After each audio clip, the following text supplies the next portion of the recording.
So, good morning po mga kabayan. Atin pong i-update ngayon itong SLEX TR4. Ito po yung dito sa Santo Tomas Interchange, yung pinaka-entrada nitong SLEX, boundary ng Calamba to Santo Tomas Interchange mga kabayan. So, dyan sa una, ayan na po yung mismong pinaka-entrada, yung mismong circle papasok sa SLEX TR4. Okay, samahan niyo po si Purka Studio sa ating panibagong update ngayon rito sa South Luzon Expressway, Toll Road 4 mga bayan. Mula rito sa Santo Tomas, barangay sa Imsim, Calamba City, Laguna hanggang doon sa barangay San Antonio to barangay San Bartolome, Santo Tomas City, Batangas. Let's go! So yung baba mga kabayan, yan po yung circle, pinaka-entrada ng SLEX TR4. So yan po yung nakita natin kaganina sa ating drone. Yan na po yung alignment papunta doon sa paanan ng Mount Makiling. At papunta na roon sa Barangay San Antonio. Ayan po, kitang-kita na po natin mga kabayan. Yan. Pakanan tayo. Yan na po yung pinaka-end ng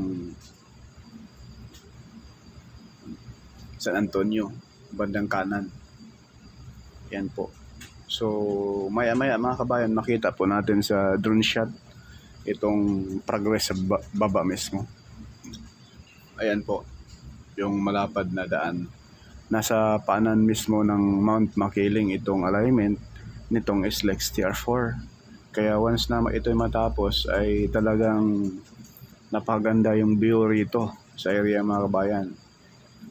Mabubusogan yung mga mata sa napakagandang view rito sa SLEX TR4 from Santo Tomas hanggang doon sa Lucena na. So ito po yung building na iyan. Yan po yung circle na dyan sa unahan.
Yan, nilagyan natin ng arrow mga kabayan. Yan po yung alignment sa SLEX TR4.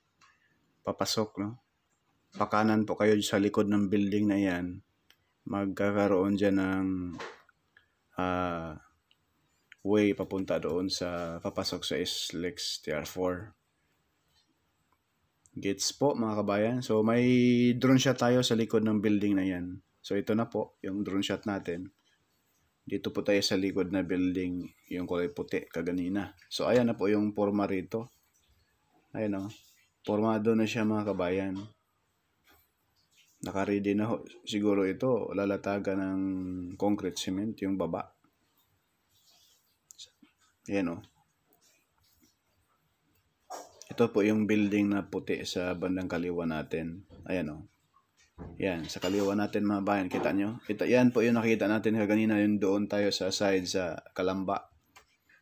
Sa SLEX TR3 tayo, naka-alignment, no? So, gilid rito sa building, right side.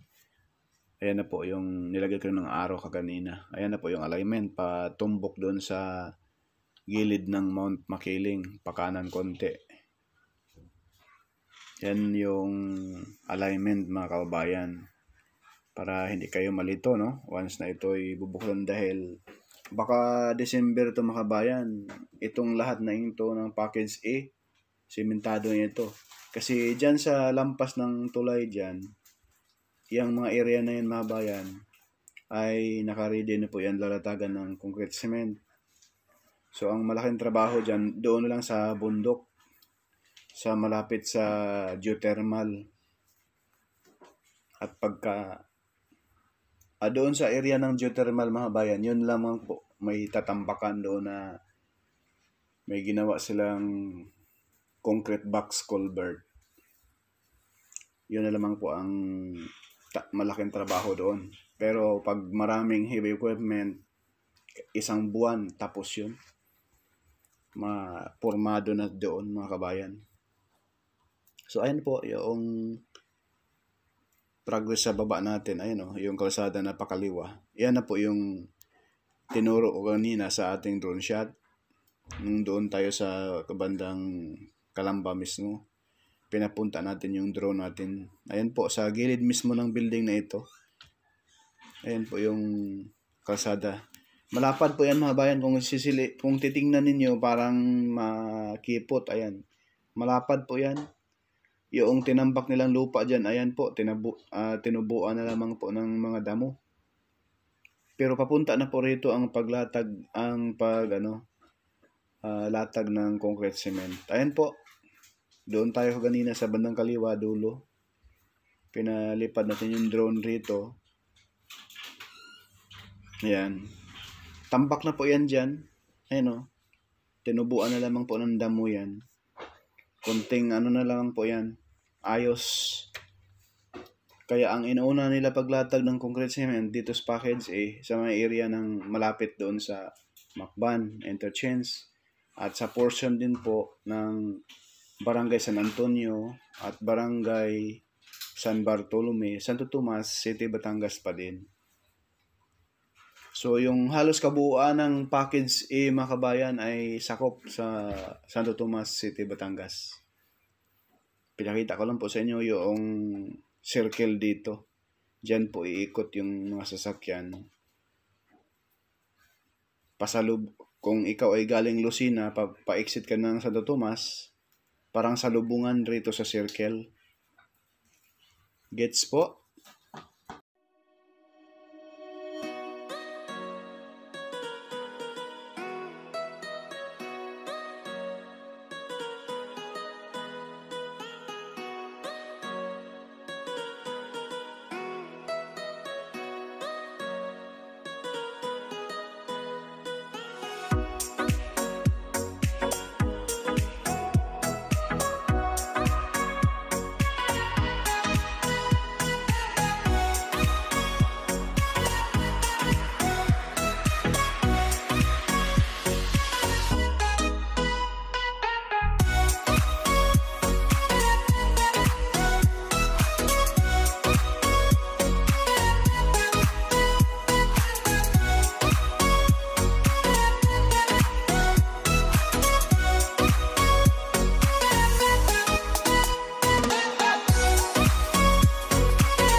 So ito mga bayan, pakita ko sa inyo, narito tayo ngayon sa Barangay San Antonio, sa Totomas City, Batangas. Lipat tayo rito.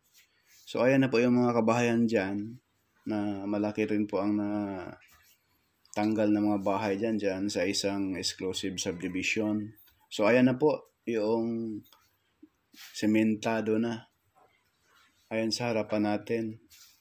Ang paglatag ng concrete cement mga kabayan, papunta na po rito sa area ng yung pinaka-entrada ng SLEX Tier 4. So ayan po yung baba natin. Yung sa unahan mga bayan, dulo na nasimento na Barangay San Bartolome na po yan. Na ngayon po may update din po tayo, makikita ninyo. Posibleng from San Bartolome to mayroong harang doon, parang hinarangan ng may-ari ng lupa yung mismong alignment ng SLEX. Baka siguro baka hindi pa nagkasundo sa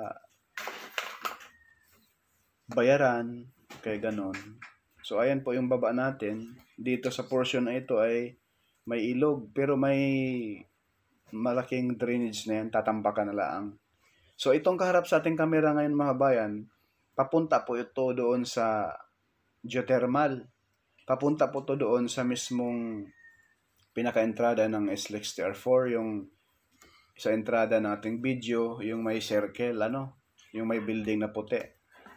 Gets po mga kabayan. So ito po, nakapagtataka, sa bandang kanan natin, sa paanan ng Mount Makiling, ay nagsulputan yung mga kabahayan dyan. Sabi ito ay restricted area. Ayun sa right side natin. May mga condominium na dyan na itinitayo. Walang imposible pag may connection sa gobyerno. Yung pinagbabawal na tayuan, bawal galawin, talagang matatayuan. In Jesus' name na lang.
So yan lang po muna mga kabayan yung ating latest update rito sa SLEX TR4 Package A sa area ng Santo Tomas City, Batangas. Porca Studio po mga kabayan, hindi sikat pero nag-aabot ng balitang tapat. Please like, share at subscribe. Paka-iusap naman po mga kabayan, wag naman po tayo mag-skip sa ads. At paki-share na rin at follow na rin sa ating FB page. Maraming